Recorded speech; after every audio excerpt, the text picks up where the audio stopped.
Bonjour à tous, j'espère que vous allez bien. Aujourd'hui, je vous explique c'est quoi les 3 différents types de prêteurs hypothécaires.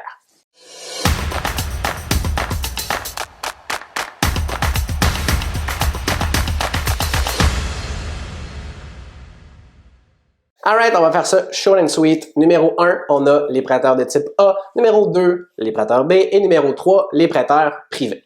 Donc, voici les spécificités.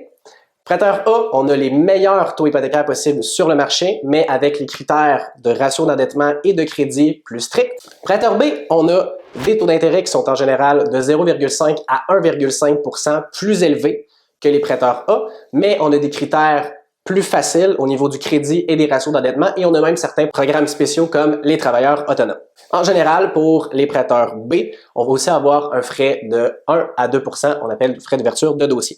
Et pour finir, on a les prêteurs hypothécaires privés. C'est pas compliqué, c'est les plus chers avec le plus de frais en général. Par contre, ils vont avoir aucun critère. En général, ils vont souvent demander un exit strategy qu'on dit, donc une façon de refinancer ailleurs ou du moins un plan de match. Mais pour se refinancer tel quel, il n'y a pas vraiment de score de crédit minimum, en fait, il n'y en a pas, et il n'y a pas non plus de calcul de ratio d'endettement. La seule chose qu'ils vont demander, c'est le ratio pré-valeur souvent un peu plus bas. Bref, that's it pour aujourd'hui. J'espère que vous avez compris la différence entre les 3 prêteurs. Bien évidemment, on veut toujours se retrouver dans un prêteur A, mais souvent dans le B ou dans le privé, c'est une stratégie, un outil pour se relancer de l'autre côté, et s'il existe, c'est parce qu'il y a un marché pour ça. C'est tout pour moi aujourd'hui. Je vous souhaite à la prochaine. Bye bye.